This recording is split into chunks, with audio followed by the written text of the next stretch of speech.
Beliau ini, ya, saya pribadi sebagai murid beliau yakin seyakin-yakinnya bahwa beliau itu diantara wali Allah Subhanahu wa Ta'ala.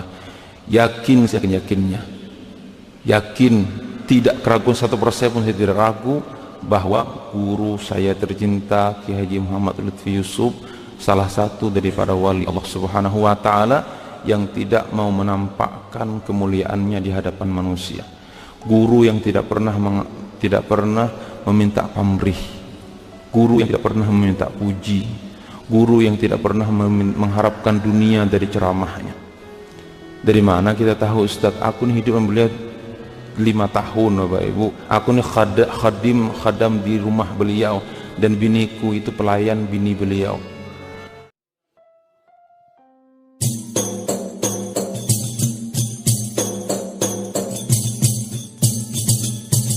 من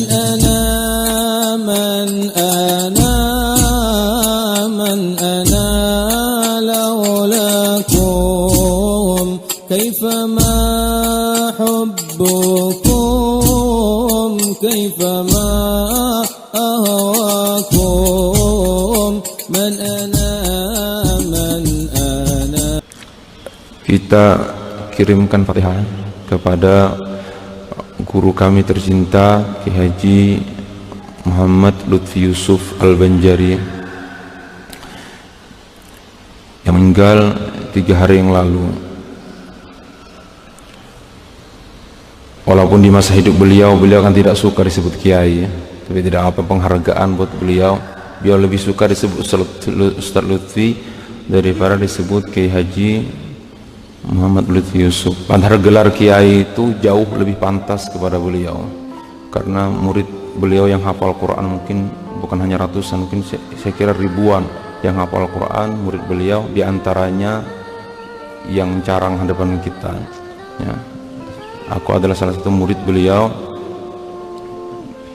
Beliau sekitar 5 tahun aku belajar di pondok pesantren beliau. Baik, saya akan sebutkan nanti perjalanan hidup beliau sekelumit yang saya ketahui setelah kita baca Fatihah. Ila hadrat Mustafa Rasulullah sallallahu alaihi wasallam wa ala alihi wa azwajihi wa dzurriyyatihi wa ali baitihi wa ikhwanihi minal anbiya wal mursalin, khususnya Syekhina Kiai Haji Muhammad Lutfi Yusuf. Bisri Nabi sirril Fatihah. A'udzubillahi minasyaitonir rajim. Bismillahirrahmanirrahim. Alhamdulillahirabbil alamin arrahmanir rahim maliki yaumiddin. Iyyaka na'budu wa iyyaka nasta'in ihdinas siratal mustaqim siratal ladzina an'amta 'alaihim ghairil maghdubi 'alaihim waladdallin. Amin. Baik, dalam asar berbunyi kan inda dzikris salihin tatanazzalur rahmat. Tatkala disebut nama orang saleh, maka Allah turunkan rahmat Allah Subhanahu wa Ta'ala. Dan beliau ini, ya, saya pribadi sebagai murid beliau yakin seyakin-yakinnya bahwa beliau itu diantara wali Allah Subhanahu wa Ta'ala. Yakin seyakin-yakinnya, yakin, tidak keraguan 1% pun saya tidak ragu bahwa guru saya tercinta Kiai Haji Muhammad Lutfi Yusuf salah satu daripada wali Allah Subhanahu wa Ta'ala yang tidak mau menampakkan kemuliaannya di hadapan manusia. Guru yang tidak pernah meminta pamrih, guru yang tidak pernah meminta puji, guru yang tidak pernah mengharapkan dunia dari ceramahnya. Dari mana kita tahu Ustadz? Aku ini hidup beliau 5 tahun Bapak Ibu. Aku ini khadam di rumah beliau, dan biniku itu pelayan bini beliau. Biniku, ya, ini Nurhaili, tanya saja kepada santri-santri yang pernah mondok di Al-Ihsan.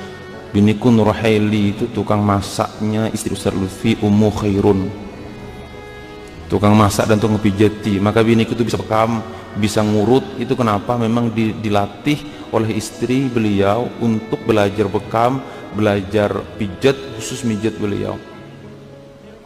Jadi biniku itu bisa mijat, bisa bekam. Kenapa? Untuk berkhadam. Dan berkah alhamdulillah Bapak Ibu rahimakumullah, karena dekat dengan ulama.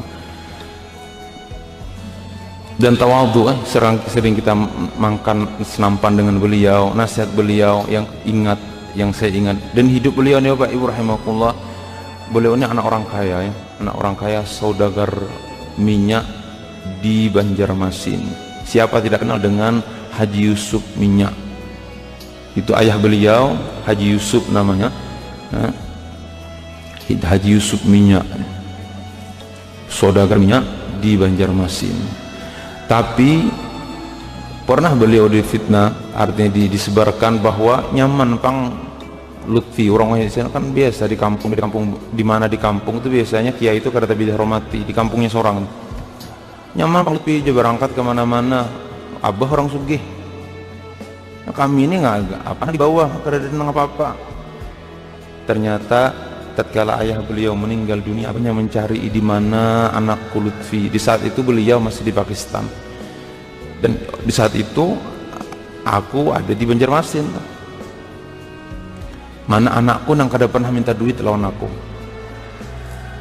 Abah sugih kada pernah minta duit lawan orang tua, kada nebeng dengan orang tua. Mana anakku nang kada pernah minta duit lawan aku. Jadi tunggu beliau, setelah beliau datang menghadap abah beliau, baru abah beliau itu meninggal dunia. Abah beliau itu di masa-masa abah beliau itu kan akhir hayat stroke itu. Di akhir hayat abah beliau itu stroke itu, santri dorongkan kursi rodanya untuk sembahyang jemaah di masjid. Nah, keturunan orang saleh, walaupun ayah beliau bukan seorang ulama, keturunan orang saleh mencintai ulama. Dan setiap Jumat khatib manapun yang khutbah di Masjid Al-Ihsan itu pasti makan di rumah ayah beliau, yaitu Haji Yusuf. Pasti makan di situ, dijamu. Makanya anak beliau dipilihlah sebagai seorang ulama, ta'zim kepada ulama. Padahal ayah beliau seorang pedagang sukses, yang dahulunya jual minyak Bekayuh, orang Banjar Bekayuh jual minyak, sukses jadi saudagar minyak. Nah, anak satu anak beliau bernama Kiai Haji Muhammad Lutfi Yusuf, dan Ustaz Lutfi ini salah satu dzurriyyat Syekh Arsad Al-Banjari. Dzurriyyat Syekh Arsad Al-Banjari. Ustaz Lutfi ini salah satu dzurriyyat Syekh Arsad Al-Banjari. Bapak Ibu rahimakumullah. Jadi beliau belajar di Kontor di bawah asuhan Ki Haji Jarkashi di zaman saat itu. Sebelum Kontor belum sekarang Kontor kan pondok santri modern, dahulu pondok salaf. Ya. Dia bilang di semasa aku belajar di pesantren dahulu, beliau ceritakan aku sakit, dia bilang sakit di pesantren, maka datang abahku menghilangi, Lutfi bulik kami ya, bulik. Ujar beliau, bah ulun ini lebih baik, kering sini sakitnya, ulun ini lebih baik kurus di pesantren daripada ulun lama di depan TV. Ulun beliau, karena beliau itu keteguhan hatinya, prinsip hidup, keyakinan tuh Bapak Ibu rahimakumullah sejak kecil sudah dimiliki oleh beliau. Makanya orang bertanya kepada aku pribadi, Ustaz, kenapa Ustaz begitu berani menyampaikan agama? Di mana Ustaz belajar?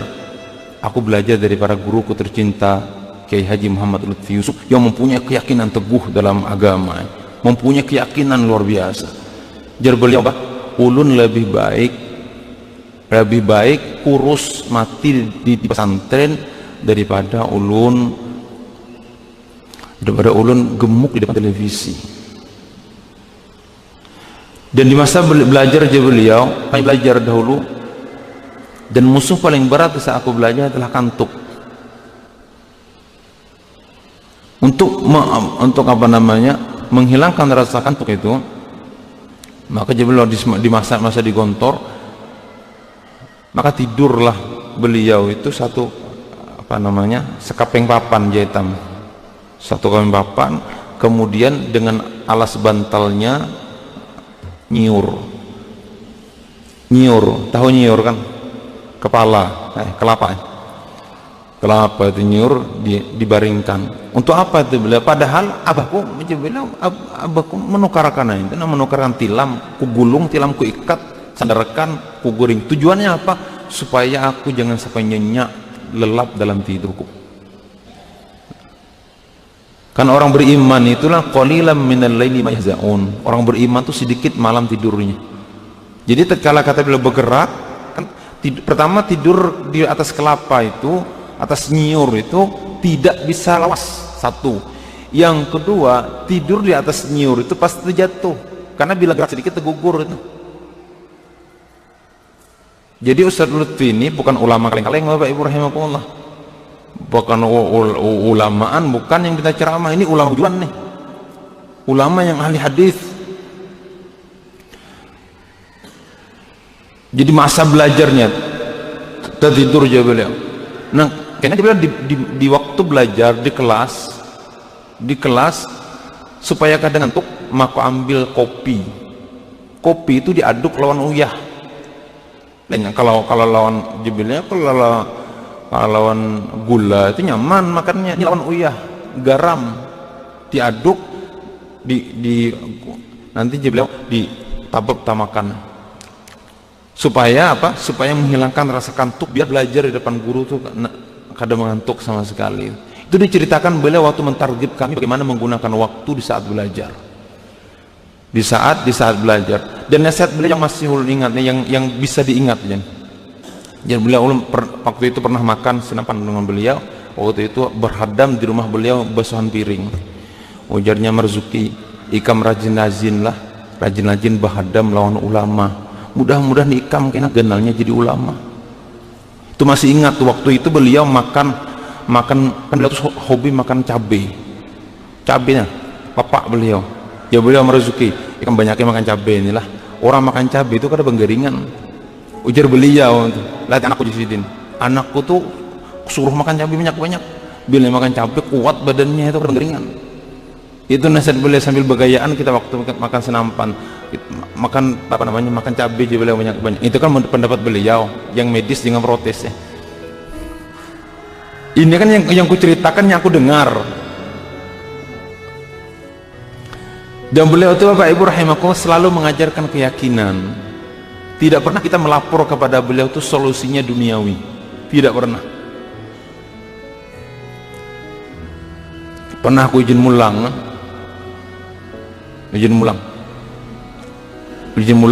ada urusan di rumah aja beliau Marzuki, anak boleh kah? Iya anak boleh Ustaz. Kenapa boleh? Ada urusan di rumah. Kira-kira ikam bulik itu bisa menyelesaikan urusan ikam kada kah? Buliknya ikam tuh ada pengaruh kada di rumah? Kada ada pengaruh, jadi kesana ikam bulik. Baik ikam di pondok ini tempatnya kada orang nama maksiat di sini. Nang kedua, di pondok ini rata-rata orang mengaji. Yang ketiga, ikam di pondok itu man kharaja jadi talibul ilmi fa huwa fi sabilillah hatta yarji'. Ikam dalam fisabilillah, doa ikam makbul dari ikam di rumah. Ikam berdoa aja di sini supaya masalah di rumah diselesaikan. Yang kedua, pernah aja melapor nah, Ustaz, ulah nak kawin. Cerita, dah gerah kan ada nikah sudah. Dia bilang, oke, Marzuki, dah. Ikam jangan cari surang lah, aku nak mencariakan. Ya Ustaz, siap Ustaz. Isuk dia beliau telepon aku lah. Waktu itu aku zaman telepon Ustaz. Isuk telepon aku, isuk aku kabari siapa calon nikahnya. Telepon esok, Ustaz ada 5 orang calon nikah, pilih aja kan, datang ke Banjar pilih siapa nang ikam handaki. Baik, datang ke Banjar dijulungi foto, kemudian Bapak Ibu kupilihlah pilihanku kan yang biniku sekarang ya. Itu antik beliau, jar beliau nih ya, waraknya ulama. Jar beliau Marzuki, ini amplop lah, ikam jangan buka amplop ini kecuali ikam sudah 100% hendak kawin. Karena anak orang nih Marzuki tahu lah ikam, anak orang ini bercadar, anak orang ini menjaga auratnya, menjaga mukanya. Apabila ikam buka dan ikam hendak melihati aja, bahasanya melanji ya, itu ikam dosa nih. Jangan yang buka lah. Bila ikam sudah niat bujur-bujur hendak kawin baru buka amplop ini, Bapak Ibu, kewaraan beliau. Dan biniku tuh kisah itu, istriku, kisah biniku, aku terus terang semasa aku mondok aku tidak pernah melihat wajah Ustaz Lutfi, tidak pernah. Kenapa Bapak Ibu? Karena Ustaz Lutfi tidak pernah menampakkan wajahnya di hadapan santrinya. Dan pernah kata beliau, satu mobil di sama Ustaz Lutfi.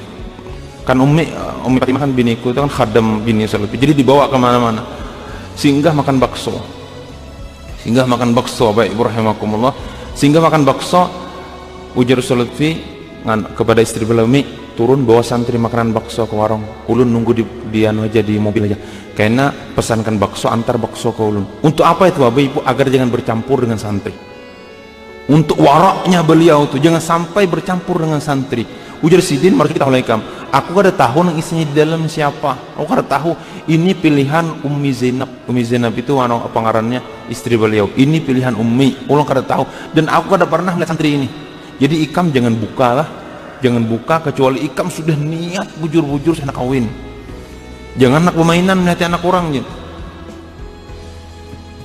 Jadi aku bawa kan itu, aku bawa hati ini buka enda. Karena memang hendak nikah, tulak dari Yaman anak orang sudah nikah. Jadi sampai di Bapak Ibu rahimakumullah, sampai di pesawat, di saat itu rasanya aku naik pesawat Lion, terbang dari Banjar terbang ke Balikpapan. Aku buka aja, aku buka, hati bingung kan, milihnya bingung. Bapak Ibu singkat cerita, akhirnya sebulan kemudian ditelepon oleh Solusi, apa kamu bujur-bujur nak kawin kadang-kadang, kenapa orang nunggu nih sudah sebulan, karena habar sama sekali. Ya hendak belajar teruskan, jangan bermainan, orang kasihan, orang nunggu. Jadi ujar abahku, udah tuh laki ke Banjarmasin, lihati bujur berhadapan, jangan lihat foto aja, bilangnya cocok kabari kami.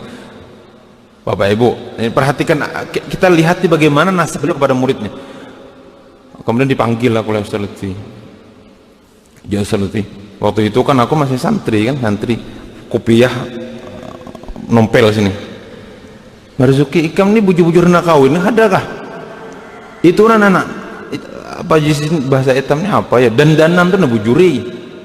Kan ikamnya hendak bisi bini rapi, bisi bini solehah, ikam tuh di soleh dulu baru bisi bini solehah. Berdandan aja kada baik isidin, baiki kopiah tuh baiki dulu. Jadi ku baiki kopiah kan santri ya malam santri kan ada gaul kan nompel sini. Kan ada santri paham kita kan, ada kopiah yang tompel kana sini, agak pastur.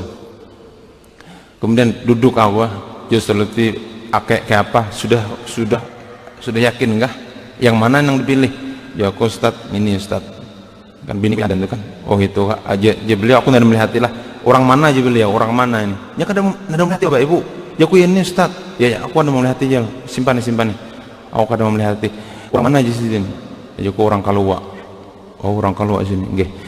Zidin, aku teleponkan mahramnya, aku ada 4 dia bilang melakot, aku telepon mahramnya, karena ikam mahramnya dengan calon bini ikam itu, ikam mulakat tamui, tapi jangan lawas, ini ada boleh lawas melihatin anak orang. Jadi Bapak Ibu rahimakumullah, maka diteleponkanlah besok harinya. Ini kita lihat bagaimana beliau waraknya dalam beragama.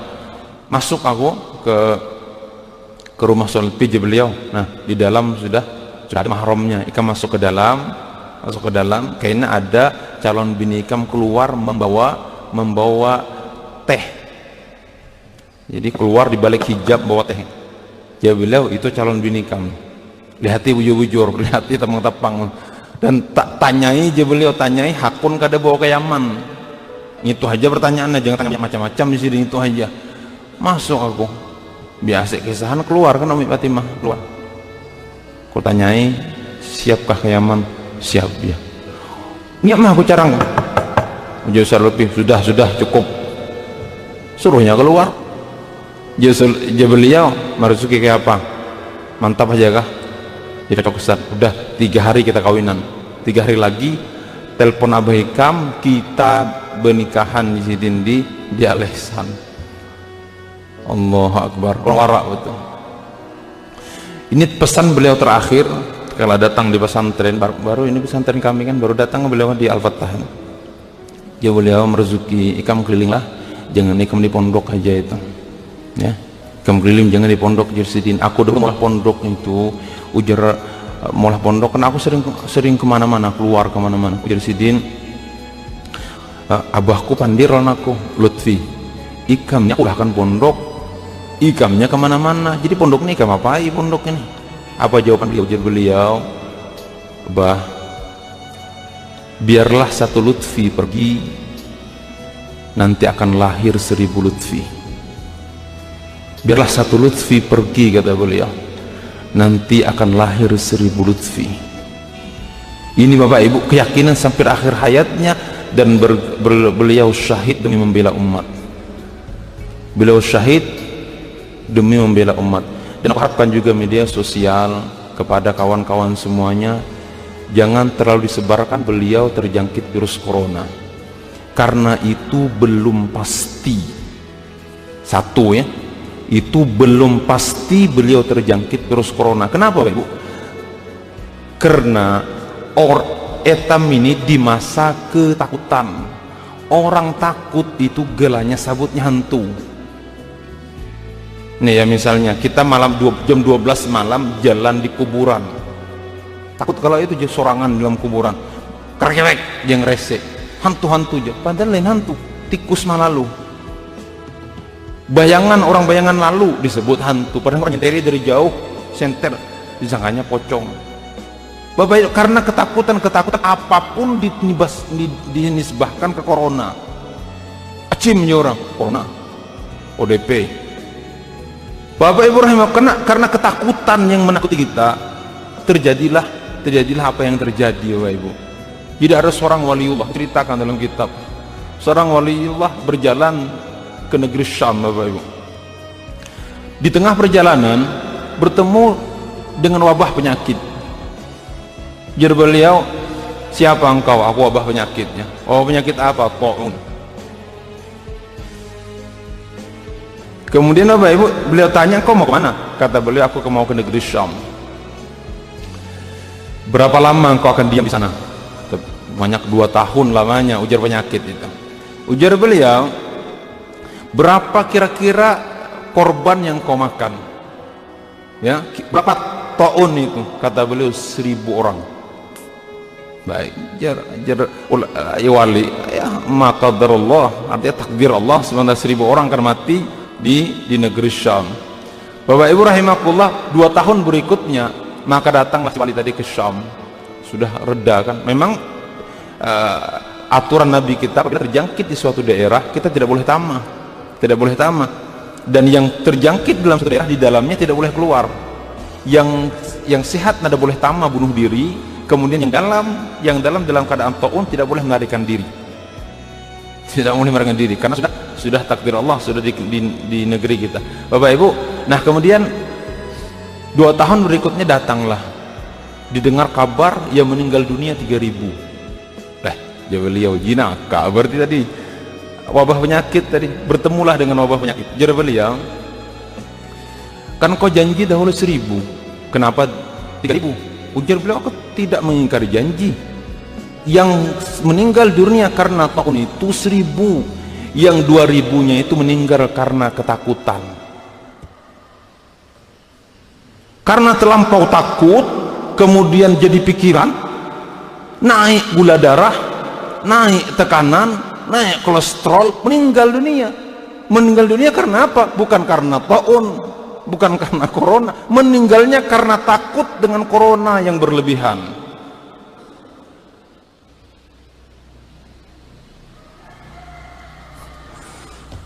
Ya Allah, ya amanal khaifin aminna mimma nakhaf. Ya, wahai Allah yang bisa menenangkan hati, tenangkanlah hati kami daripada ketakutan. Ya amanal khaifin aminna mimma nakhaf, wahai yang bisa menenangkan hati kami, tenangkanlah hati kami daripada ketakutan. Jadi kita mohon kepada media sosial yang menyebarkan beliau terjangkit, Bapak Ibu mohon di stop, jangan, takutnya itu fitnah. Yang kita fitnah itu bukan main-main, seorang ulama besar yang bukan hanya diakui orang Kota Bangun, yang bukan hanya diakui orang Indonesia, diakui orang dunia. Rasanya di dunia ini tidak ada satu negara yang tidak kenal dengan Syekh Muhammad Lutfi Yusuf. Ini bukan ulama-ulama kaleng-kalengan Bapak Ibu rahimakumullah. Makanya sekarang kita lihat, kita buka media sosial, bagaimana ulama-ulama di luar negeri mengirimkan Fatihah buat beliau, karena mengetahui bagaimana perjuangan beliau untuk memperjuangkan agar umat ini dapat hidayah Allah Subhanahu wa ta'ala. Kalau kita ikut tag posting, walaupun kita nge-tag posting, ingat dosanya, itu belum pasti lagi. Oke, ini garis bawah ya, satu belum pasti. Yang kedua, kalau seandainya itu juga corona, bukan aib bagi beliau. Kenapa Bapak Ibu? Sayyidina Ubaidah bin Jarrah, salah satu al-asyaratu al-mubashshiruna bil jannah. Sayyidina Ubaidah bin Jarrah itu salah satu sahabat, 10 orang sahabat yang ujar Nabi 10 ini pasti masuk surga. Bagaimana meninggal Sayyidina Ubaidah bin Jarrah? Meninggal kena penyakit taun. Sayyidina Mu'adz bin Jabal, siapa tidak kenal dengan Sayyidina Mu'adz bin Jabal?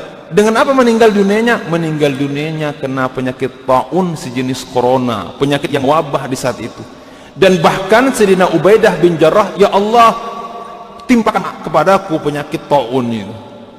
Karena kata Nabi, orang yang kena penyakit taun syahid fi sabilillah. Orang yang kena penyakit taun itu meninggal mati syahid. Bapak Ibu, kita menangisi meninggalnya Syekh Muhammad Lutfi Yusuf, bukan menangisi meninggalnya beliau. Menangisi kita ini, apakah kita bisa meninggal seperti beliau? Menangisi kita, pantaskah kita jadi murid beliau? Menangisi kita, apakah bisa kita berjuang sebagaimana perjuangan beliau? Beliau itu jarang Bapak Ibu berhari raya di rumah, itu jarang berhari raya di rumah, banyaknya di luar untuk umat. Jangan sangka beliau punya istri 3, satu meninggal dunia, kemudian 2 istri. Jangan sangka bersenang-senangan istrinya. Tanya istri beliau, berapa hari beliau dalam 1 bulan di rumahnya. Anak beliau Ahmad itu Bapak Ibu, ujar Ahmad, ini baru kita dapat kabar dari ujar Ahmad, Mi, Abi sekarang di taman surga kami. Ucapan seorang anak ulama Bapak Ibu rahimakumullah, ketegarannya dari kecil sudah nampak. Ahmad anak beliau, Abi sudah berada di taman surga kami.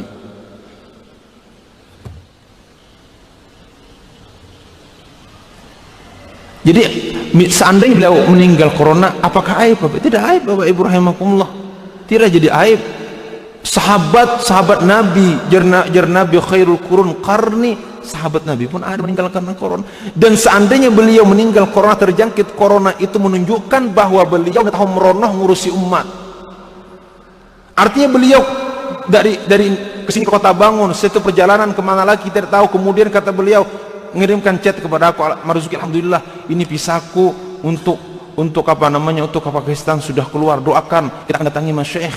Kemudian beliau datang lagi ke Pakato, di saat itu ke Makassar, Marzuki, alhamdulillah ini sudah apa namanya, Mas Syekh alhamdulillah mau datang ke Pakato, berkat tawajuh kawan-kawan kita, berkat doa kawan-kawan kita, alhamdulillah mau datang ke Pakato semua. Untuk umat, keliling untuk umat, bukan bagi melanji Bapak Ibu rahimakumullah, untuk umat. Seandainya beliau terjangkit Bapak Ibu, itu pun korbannya beliau untuk bagaimana umat dikenal dengan Allah Subhanahu wa taala, bagaimana umat dekat dengan Sayyidina Muhammad sallallahu alaihi wasallam. Beliau salah satu orang yang menjaga taharah Bapak Ibu, salah satu orang yang menjaga taharah, kemana-mana membawa lota. Tahu lota itu ceret kecil ya. Mungkin orang yang pernah bersama beliau pasti pernah melihat beliau membawa lota kemana-mana ya. Tahu lota itu ceret kecil harus plastik itu di mama. Bila beliau kemana? Kota Bangun, kita lihat ya. Nggak dapat lagi bang, sudah meninggal dunia beliau. Itu dibawa lotanya. Untuk apa itu Bapak Ibu? Takut air itu mustakmal. Jadi dimasukkan ke lota, maka beliau nanti istinjanya bawa ke lota ke apa namanya, ke WC, nanti beliau istinja dengan lota tadi. Jangan ceret tadi. Kala baru dibuka beliau, kala dibasuh beliau, atau kena hati-hatinya dalam beribadah kepada Allah SWT. Dan sampai sekarang Bapak Ibu, ketawaduan beliau, kawanku yang ada di Yaman sekarang, bumi malu dengan tawaduknya beliau. Muridnya, aku kan muridnya Bapak Ibu, sering ngirim SMS sampai sekarang ini. Dan aku heran kenapa minggu ini tidak ada chat daripada Ustadz Lutfi. Biasanya di malam hari akan mengirimkan hadis Nabi yang berbunyi, semoga Allah merahmati seorang yang bangun, ya, rahimahullah wa imra'an, semoga Allah merahmati seseorang yang bangun, qama minal lail, ia bangun di tengah malam, fa shalla rak'atain, kemudian ia sembahyang 2 rakaat, ya, thumma aqama zaujatahu, kemudian ia membangunkan keluarganya untuk sembahyang tahajud. Fa in abad, apabila istrinya tidak mau bangun, nadda fi wajhihi alma, kemudian dia percikkan air. Itu dikirimi beliau, sering itu dikirimi, membangunkan nih tegak aku ya pemalas sembahyang tahajud untuk sholat tahajud. Itu sampai sekarang Bapak Ibu rahimakumullah. Padahal beliau itu guru kami, dan beliau sering menghubungi bila kota bangun Rezuki, aku nak kota bangun nih ya, kayaknya kamu datangnya aku lah kota bangun, aku ada Masjid Al-Fattah. Dikirim Bapak Ibu SMS, guru yang sangat tawadu. Ternyata aku tanya kawanku yang yang sekarang masih ngajar di Maut, Ustaz Fatur Rahman, kata beliau, Ustaz, aku pun sama, aku dikirimi beliau seperti itu. Diingatkan beliau untuk ibadah itu Bapak Ibu rahimakumullah. Dan beliau sekarang telah tiada Bapak Ibu. Mohon maaf ya, mungkin tidak, mudah-mudahan tidak berlebihan. Untuk kelas Kalimantan pengganti Ustadz Lutfi saat ini mungkin sulit. Kelas Kalimantan pengganti Syekh Muhammad Lutfi Yusuf, keilmuannya, ketegasannya, keberaniannya, pengorbanannya tidak akan bisa ditanding. Kita jadi muridnya ini supan Bapak Ibu rahimakumullah ya. Mungkin kalau tidak berlebihan, bahkan mohon maaf, jangan sampai mungkin ada yang punya guru lain tersinggung. Ini kan etikat muridnya, di Indonesia pun tidak ada ya, yang punya pengorbanan yang luar biasa. Jadi hitam Bapak Ibu melihat pengorbanan beliau ini, ada penyakit deket, ada pengajian, rasa supan aku ya, rasa supan dengan pengorbanan beliau, luar biasa. Dan doa yang sering diucapkan oleh beliau, ya Allah, matikanlah kami ya Allah, jangan di kampung kami. Nanti kata beliau, aku malu ya Allah nanti bertemu dengan sahabat yang meninggal dunia di luar negeri. Apa yang aku katakan di depan sahabat, apa yang aku katakan di depan Nabi kita Sayyidina Muhammad, kepada depan Rasulullah, sedangkan aku meninggal di kampungku. Dan Allah kabulkan Bapak Ibu rahimakumullah, beliau meninggal dunia bukan di kampungnya. Yang kedua kata beliau dalam doa beliau, ya Allah kalau aku meninggal dunia jangan sampai menyusahkan orang lain. Allah kabulkan. Nada siapa ngurusi Bapak Ibu rahimakumullah ya, nada siapa ngurusi meninggalnya beliau. Allah Akbar. Mudah-mudahan Bapak Ibu rahimakumullah, kalau kita tidak bisa, mudah-mudahan anak cucu kita bisa meniru dan menapak tilas perjuangan beliau. Ulama yang luar biasa Bapak Ibu rahimakumullah. Dan aku sebagai murid beliau bersaksi ini baharuha di orang, usyidukum an hadzal mayyit khair, dan aku mengatakan beliau adalah khair. Dan aku berani di kampung-kampung etam ini, jangan coba-coba orang pemabuk teler, usyidukum ala an hadzal mayyit min khair, mungkin anda tahu, jangan dijawab, jangan memastikan orang itu ahli kebaikan. Itu jinaka di hadapan Allah Subhanahu wa taala. Kalau beliau ini, aku pribadi bersaksi Bapak Ibu, beliau adalah ahli kebaikan. Selama aku mondok 5 tahun kurang lebih di pesantren beliau, aku tidak pernah melihat beliau tertinggal sholat berjemaah ya. Pernah beliau tertidur Bapak Ibu, tertidur di emperan nih, terkait itu emperan tapi berhatap. Beliau kelelahan, datang dari mana tertidur. Jadi beliau, enalah bila sembahyang adzan, bangunnya aku nak istirahat setumat nih. Jadi istirahat beliau. Dibangun itu Bapak Ibu rahimakumullah, kita bangun nih, sholat berjemaah, langsung beli gas. Nada galatang ngono dahulu, nada tuk langsung belincet tuh, langsung buuduan. Dan beliau kalau ke Yaman tuh Bapak Ibu, di semasa aku di Yaman, beliau pasti nginap di rumahku dahulu, karena aku nyewa rumah di Yaman tuh, karena aku sudah bini kan, menyewa rumah, beliau nginap. Nah waktu sholat berjemaah itu Bapak Ibu itu sudah siap jalan sholat berjemaah, laju beliau tuh kalau jalan, tidak pernah tertinggal sholat berjemaah. Yang kedua, semasa aku di sana Bapak Ibu, tidak pernah aku melihat beliau itu masbuk. Ini semasa aku mondok 5 tahun, tidak pernah melihat itu masbuk. Dan yang lebih hebat lagi, aku tidak pernah, ini diriku ya, selama mondok situ tidak pernah melihat beliau sembahyang di shop kedua. Pasti beliau di belakang shop. Kenapa? Karena beliau berangkat ke masjid sebelum adzan. Sebelum adzan beliau sudah ada di masjid, mengatakan kerancakan masbuk. Nah, aku menyebut sapa-sapa ini, aku seorang ya, kerancakan masbuk ya. Kalau beliau tidak pernah tertinggal yang namanya apa namanya salat dan tahajud juga Bapak Ibu, tahajud. Kenapa? Alhamdulillah semasa hidup beliau selama mondok nongkai nguruti beliau. Misalnya kan malam markas di Al Ihsan itu kan habis orang bayan sudah selesai hayatus sahabah, habis makanan biasanya beliau duduk, habis musyawarah itu duduk. Nah, biasanya datang aku, Ustaz uruti kah Ustaz? Just ayo aja. Di sorong beliau betis beliau kan nih. Dia biasa duduk kan. Uruti ya. Jadi nawarkan diri, dengan ulama nyuruh nguruti baru nguruti. Etam nawarkan diri tentang beliau. Uruti kah Ustaz, keuyuhan kah? Diuruti. Bapak Ibu di sini kita lihat keberkahan ilmu. Diberikan Allah keberkahan, diuruti. Waktu itu aku nguruti aja beliau merujuki. Ikam jangan pikir kawin lah. Ya ingin ya carangan beliau, ingin pikir kawin. Ikam merujuki mun ikam kawin dengan santri yang ada di rumahku sekarang, santri 300-an jisin di rumahku, rugi kam, umurnya setara jisin. Ikam kayaknya kawin, ikam berangkat ke Yaman dulu, ke Yaman, kayaknya bini ikam 10 tahun muda pada ikam. Ujar sidin waktu itu kan, jadi sidin rajini berkhidmat ke ulama, berkah umur hidup ikam, rajini khidmat kepada ulama. Allahu Akbar. Neta kadang-kadang khidmat disuruh nguruti kena menguruti, apalagi nak menawarkan diri ya Pak Ibrahim rahimakumullah. Mudah-mudahan Allah beri keberkahan kita bangun nih. Kita Bapak Ibu sangat kehilangan nih ya, tapi ya kita serahkan takdir Allah Subhanahu wa taala. Takdir Allah pasti ada hikmah di baliknya. Kita apalagi kami sebagai muridnya sangat kehilangan, dan hati rasa tersayat-sayat Bapak Ibu. Meninggal beliau kami tidak bisa menyaksikan, meninggal beliau kami tidak bisa mensolatkan, meninggal dunia kami tidak bisa mengantarkan jenazah beliau, bahkan untuk menziarahi beliau untuk saat ini kami tidak bisa karena lockdown. Tidak bisa masuk kita cuma bisa mendoakan kepada beliau ya, berharap mudah-mudahan muncul lagi pengganti beliau untuk meneruskan perjuangan beliau untuk menyampaikan agama. Niat beliau menyampaikan agama ke seluruh alam.